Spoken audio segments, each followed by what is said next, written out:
Hi Gemini! Welcome po sa ating channel at ito ay yung Daily Gabay Tarot Reading for August 7, 2024. Please be reminded kung naka-resonate kayo, comment down. Kung hindi kayo naka-resonate, ibigay niyo po sa iba kasi general reading po ito.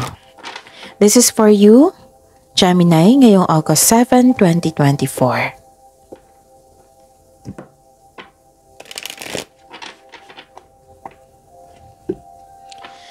Maraming salamat po sa inyong patuloy na suporta at maraming salamat po sa mga hindi nag-skip ng ads. Gamitin ang reading na ito bilang gabay lamang. Sa mga hindi pa nag-subscribe, subscribe na po kayo at click bell notification para malaman nyo na may bago tayong video. Para sa mga gustong magpa-reading po, may lumabas dyan sa screen nyo ngayon. Panoorin nyo po at sundin ang instruction. Calling the attention sa mga suki ko dito na Gemini. Open na po ang inyong Monthly Gabay Tarot Reading for August 2024. Pwedeng nakafocus sa career and money, pwedeng general reading na may kasamang love reading. So message me for schedule. Maraming salamat po.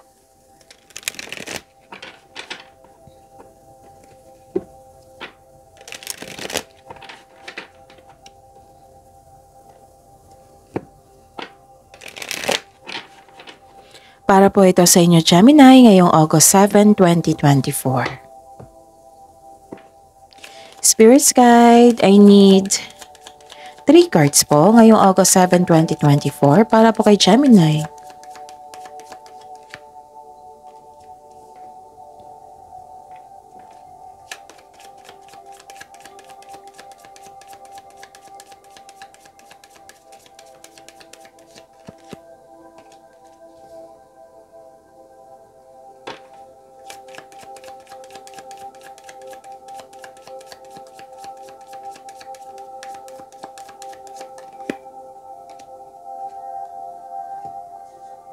Okay.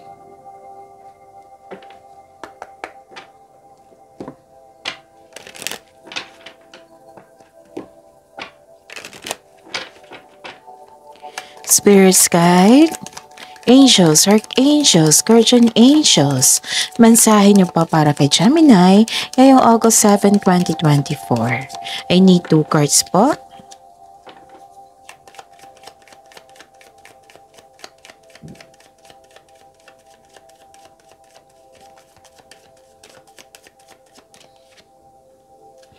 Okay.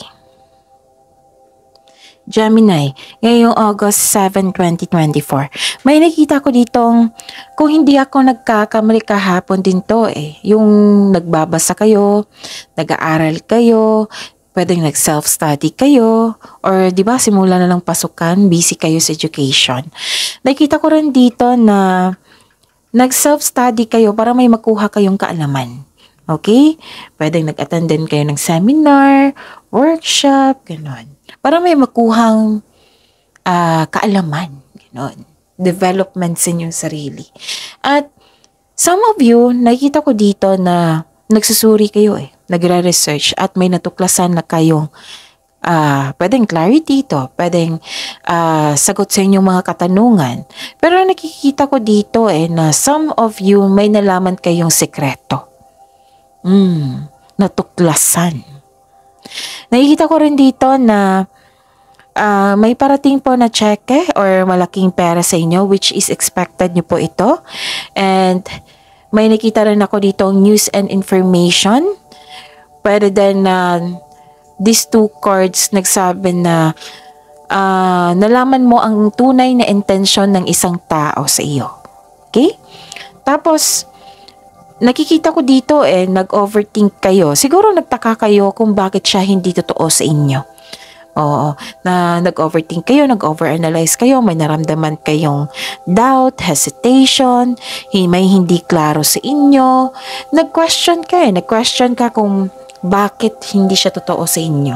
Tapos, nakita ko dito na yan, nasabi ko na hesitation, naguguluhan, may hindi klaro, nakaramdam ng sadness, syempre ba naman, genuine si Gemini, tapos yung tao pala, hindi pala totoo sa inyo. Diba, ma-offend ka niyan or ma-discourage ka niyan na makaramdam ka ng lungkot. Pero ang sabi po ng card niyo po dito ha, na huwag niyong hayaan na makulong kayo sa inyong emotion, sa overthink na yan. Kasi, remember, kasi I consider this opportunity eh. So, remember, mawawala yung opportunities and happiness kung ipairal mo yung overthinking na yan. So, you have to stop overthinking. How to stop overthinking? I-identify mo. I-identify mo na kung nag-overthink ka na ba, tapos kung nag-overthink ka na, then itong paulit-ulit na iniisip mo, kailangan mo yan bigyan ng solusyon. Okay? Para hindi na maulit. Tapos, kasi nakikita ko dito, ramdam ko eh, parang pagod kayo. Exhausted, pagod, stress, ganun. Gemini. Siguro na-stress kayo kasi sobrang pag-iisip to eh. Okay? Kasi the other day, di ba? Busy kayo. Tapos ngayon, nag-overthink kayo. Marami kayong iniisip. Marami kayong gawain. Marami kayong gustong gawin. Isa pa tong hindi totoo sa inyo. So, na-bother kayo sa kanya. So, ang message po dito ni Archangel Michael, set a clear intention. Okay? Be clear about what you desire and focus upon it with unwavering faith. So, kailangan nyo mag-focus dito sa inyong desire sa buhay, sa inyong gusto sa buhay. Okay? Sabi po niya ni Archangel Michael. At, ito yun, exhausted kayo, diba? So, take time to breathe. Sabi po ni Archangel Raphael, take several deep breaths and exhale slowly to awaken your energy and to release old patterns. Old patterns is old emotions. Itong paulit-ulit po. Di ba nag-overthinking kayo kasi paulit-ulit yung iniisip mo na walang solusyon. So, you have to breathe in and breathe out. I-release mo yung old patterns na yan. So, yun ha. Sabi yan ni Archangel Michael and Archangel Raphael. And have faith sa universe. Okay? Spirits guide. Ano po yung energy ni Gemini ngayong August 7, 2024?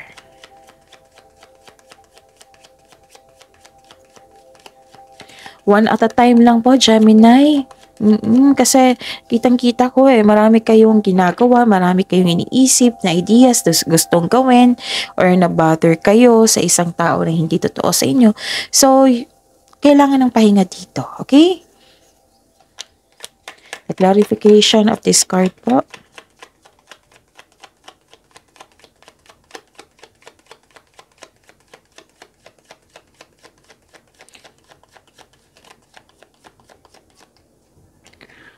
This is daily reminder po. Panoorin nyo po yung last 4 days Gabay Tarot reading nyo para hindi kayo mahirapan or maguluhan.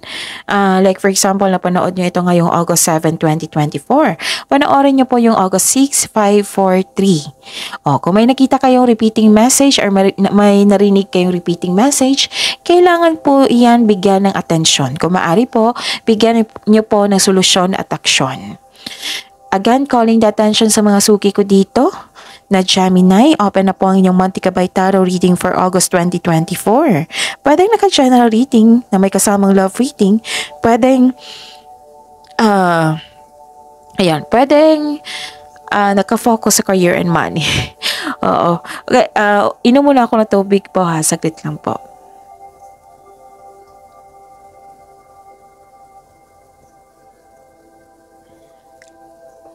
Kasi exhausted ka dito eh. So, ramdam na ramdam ko. Nahirapan akong magsalita. Okay. Yan. Pwede nakafocus sa career and money. Pwede general reading na may kasamang love reading. So, message me for schedule. Maraming salamat po.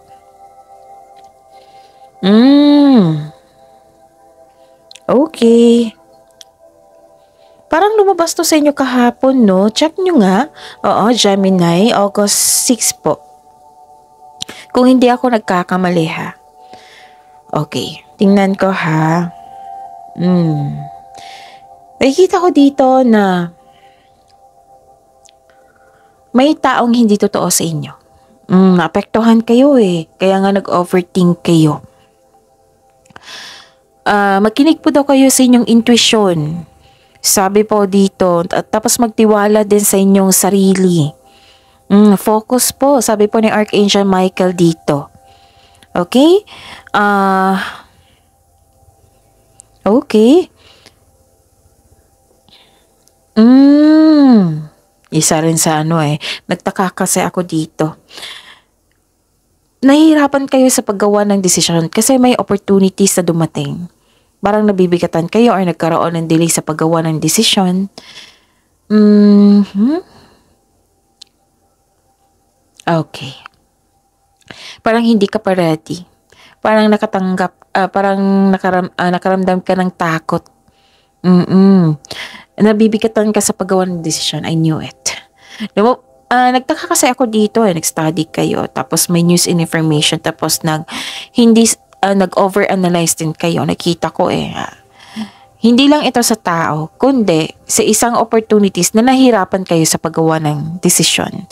Okay? Pwede din itong sa tao, na yung mahilig magmanipula. Okay?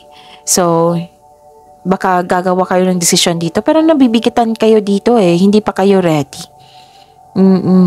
Ang advice po ng card niyo po dito, Gemini, na this card asks you to calm and balance. Tamang-tama dito sa message ni Archangel Michael. Put clear intention and set your be clear what you desire, set intention and focus and have faith.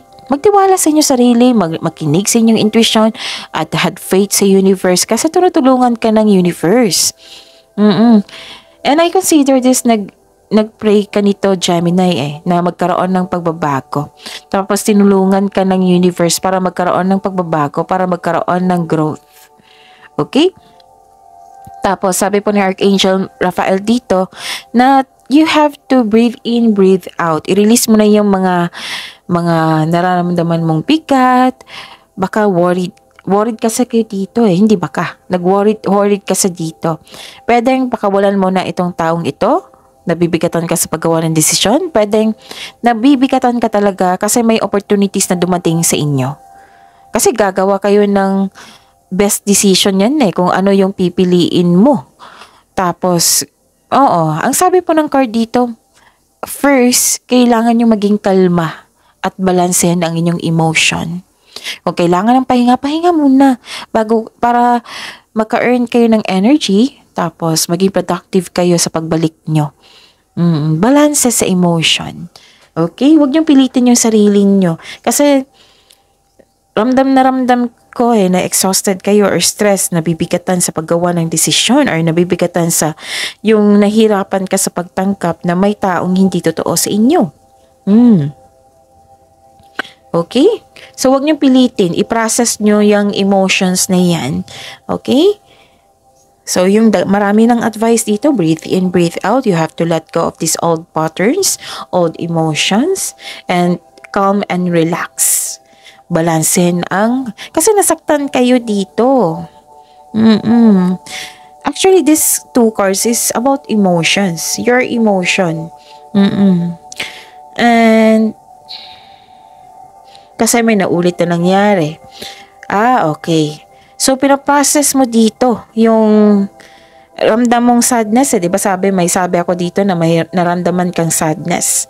Nalungkot ka kasi may taong hindi totoo sa inyo. Nalungkot ka kasi may sacrifice ka. Ganon. Tapos, nahihirapan ka sa paggawa ng desisyon. Nakita ko dito, pinaprocess mo yung emotions mo. Sinunod mo yung advice ng card nyo na you have to calm and balance your emotions. Okay, so this card tells you to accept and free yourself from sadness and pain, pagalingin at palayain ang sarili. Again, pagalingin at palayain ang sarili. Sabi ng Archangel Raphael dito. Okay? Kung hindi kayo komportable sa pagbabago po, kasi nakita ko dito, parang kahapon yon na may biglaang pagbabago kung hindi ako nagkakamali. Kasi nakita ko dito na may biglaang pagbabago na kailangan mo magbigay ng desisyon. Sabi po ng card dito na your skills is adaption. Yung madaling mag-adapt kasi matalino kayo, Gemini. Okay? I-process mo itong emotions na ito kasi emotions to eh. I-process mo para maka-move forward ka na into a new direction. Okay? Magagawan mo yan, Gemini, kasi matalino kayo. Masipag din kayo. Okay? And after nito, magkakaroon ng recovery at marirelease mo na yan. You're healing yourself from this sadness, these difficulties, ganon. I-let go mo na. Magkakaroon ng recovery. Okay? Ano pa?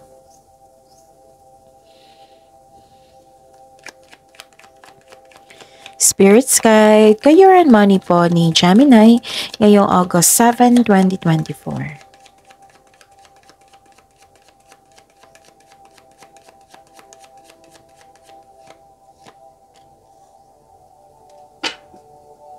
And the clarification po.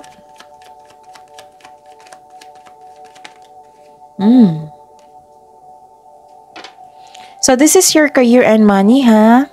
Gemini.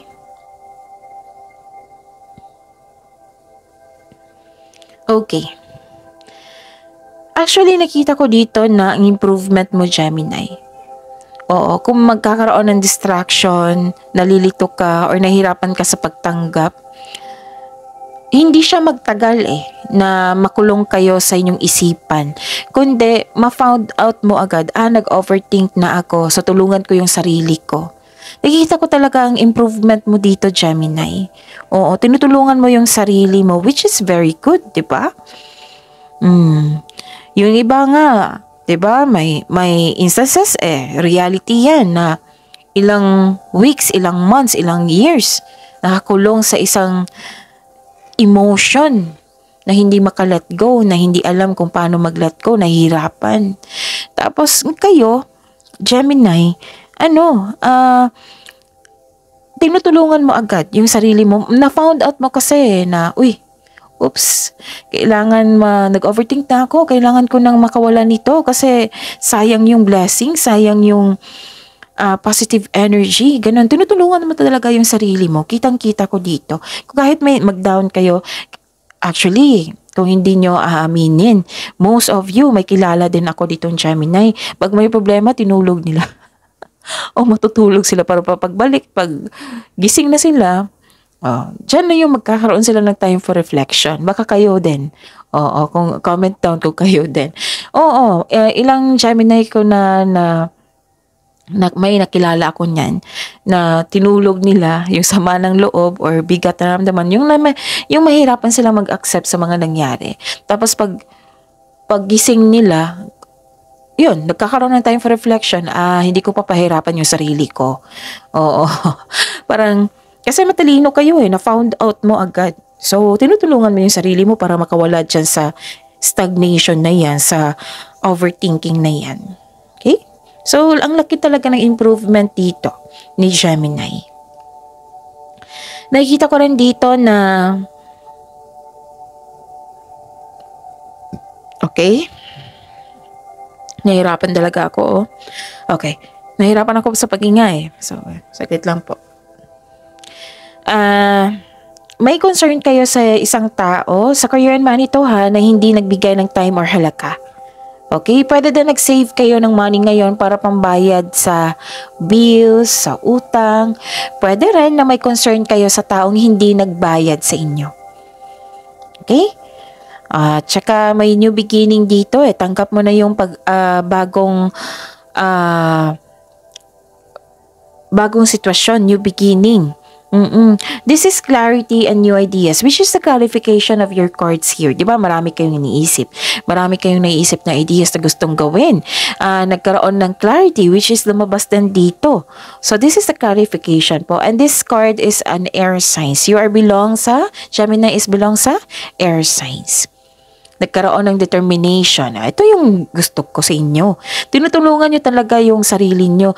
Na-found out nyo agad na nag-overthink na kayo, nahihirapan na, hindi ko pahirapan yung sarili ko. Kailangan kong tulungan yung sarili ko kasi sayang yung panahon. Oo. Kasi alam nyo na kung magkakaroon kayo, makakulong kayo sa overthinking na yan, hindi makapasok yung blessing. So, tinutulungan nyo talaga yung sarili nyo. Okay? Tapos, meron kayo new ideas na agad mong bigyan ng action para magkaroon ito ng maagang resulta. Okay, so nagkaroon ng bagong insights and clarity kung paano i-improve ang iyong kaperahan o proyekto.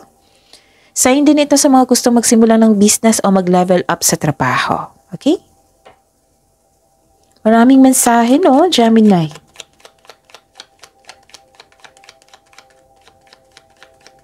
Spirits Guide, Love Life, Self-Love, Partnership, and Romance ni Gemini ngayong August 7, 2024.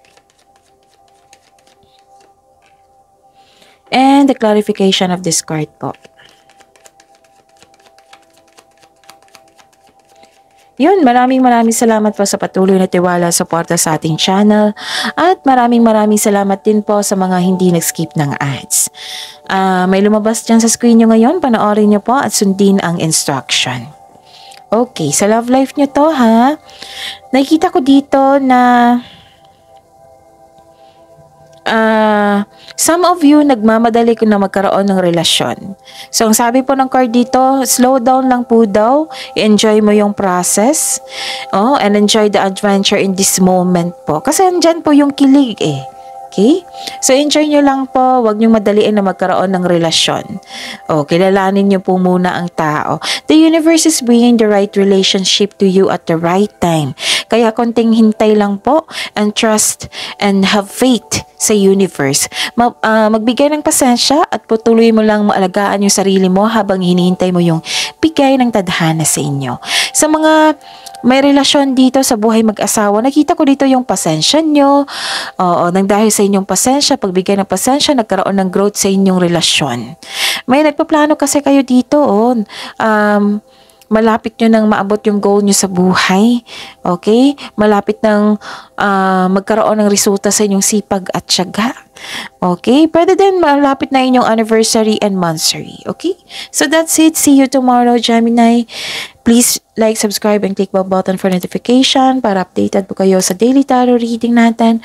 Maraming salamat po.